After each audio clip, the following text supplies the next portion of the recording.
दोस्तों, किसी ने सोचा नहीं होगा कि आदिवासियों के सबसे बड़े नेता डूंगरपुर बांसवाड़ा सांसद राजकुमार रोत के साथ इतना बड़ा धोखा हो जाएगा। इतना बड़ा धोखा हो गया और राजकुमार रोत ने संसद में इस बात का खुलासा किया है, जिसे सुन करके हर कोई हैरान हो जाएगा। आदिवासी भी ये सोचकर हैरान है कि आखिर राजकुमार रोत के साथ इतना बड़ा धोखा कैसे हो गया। ये धोखा किसने किया? चुनाव आयोग ने या सरकार ने? राजकुमार रोत आखिर चुनाव जीते कैसे? क्योंकि राजकुमार रोत के खाते से 1 लाख से ज्यादा वोट काटे गए। इतनी बड़ी संख्या में वोट काटने के बावजूद भी राजकुमार रोत ने चुनाव जीत लिया, सांसद का चुनाव।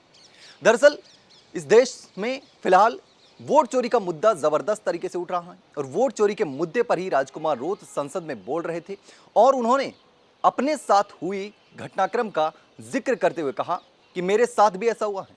वोट चोरी का एक नया तरीका, एक नया पैटर्न, जिस पैटर्न के तहत मुझे हराने की पूरी साजिश की गई, कोशिश की गई, लेकिन बांसवाड़ा डूंगरपुर की जनता ने मेरा विश्वास नहीं तोड़ा, मुझे जिताया। दरअसल राजकुमार रोत ने संसद में जो कहा वो सबसे पहले सुनते हैं। राजकुमार रोत ने संसद में कहा कि मेरे नाम से ही, हमारी पार्टी के सिंबल से वोट तोड़ने की कोशिश हुई, साजिश हुई, लेकिन वो नाकाम हो गई। तो सबसे पहले सुनते हैं कि राजकुमार रोत ने क्या कहा। मेरे संसदीय क्षेत्र में वोट चोरी नहीं हुई, वोट चोरी तो हुई, लेकिन वोट चोरी होने के साथ साथ कांग्रेस पार्टी के सीडब्ल्यूसी मेंबर को भी चोरी किया, उम्मीदवार भी चोरी हुआ, मेरा फेस चोरी हुआ और मेरी पार्टी का जो सिंबल था वो भी चोरी हुआ और 1,20,000 वोट लेके फिर भी बांसवाड़ा की जनता ने लोकतांत्रिक तरीके से धमाकेदार। तो आपने सुना कि राजकुमार रोत ने कहा कि राजकुमार के नाम से ही एक नया कैंडिडेट खड़ा कर दिया गया और पार्टी का सिंबल भी उसमें इस्तेमाल किया गया, यानी कि पार्टी के सिंबल का मिसयूज किया गया, जो कि गलत है, ऐसा नहीं किया जा सकता। और ये दोनों करके सेम टू सेम नाम के, यानी कि राजकुमार के नाम से कैंडिडेट खड़े कर दिए चुनाव में, ताकि आदिवासी लोग कंफ्यूज हो जाए कि राजकुमार रोत कौन सा है और दूसरा वाला राजकुमार कौन सा है, किसको वोट देना है। आदिवासी लोग कंफ्यूज हो जाए और राजकुमार रोत की जगह दूसरे कैंडिडेट को वोट देकर आ जाए।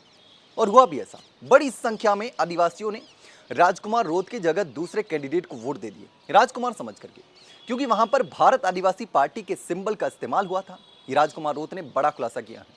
भारत आदिवासी पार्टी के सिंबल का इस्तेमाल करके राजकुमार के नाम से कैंडिडेट खड़े करके वोट तोड़े गए, साजिश की गई, लेकिन बावजूद इसके राजकुमार रोत ने चुनाव जीता और बड़े मार्जिन से जीता। और आज सबसे चर्चित सांसदों में राजकुमार रोत का नाम आता है, क्योंकि संसद में गूंजते हुए अगर किसी का नाम या आवाज सुनाई देती है तो वो नागौर सांसद हनुमान बेनीवाल या राजकुमार रोत का नाम ही सबसे पहले आता है। राजकुमार रोत, नागौर सांसद हनुमान बेनीवाल, दूसरे भी सांसद हैं, कांग्रेस के सांसद भी बहुत हैं जो कि संसद में अच्छे तरीके से आम जन की आवाज उठाते हैं। लेकिन अगर तीसरे मोर्चे की बात करें तो हनुमान बेनीवाल और राजकुमार रोत ही हैं जो सबसे ज्यादा मुद्दे किसानों के उठाते हैं और सबसे मजबूत तरीके से लड़ते हैं।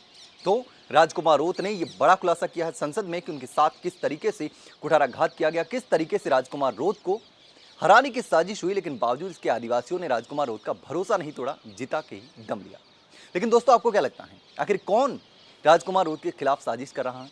किसने ये राजकुमार रोत को हराने की साजिश की होगी? किसने राजकुमार रोत के नाम से दूसरे कैंडिडेटों को चुनाव मैदान में उतारा होगा? किसने चुनाव चिन्ह का मिसयूज करके राजकुमार रोत को हराने की साजिश की? दोस्तों, आपको क्या लगता है, बीजेपी, कांग्रेस या कोई और? सरकारी मशीनरी का इस्तेमाल हुआ, गलत इस्तेमाल हुआ? आपको क्या लगता है दोस्तों, कमेंट में जरूर बताना।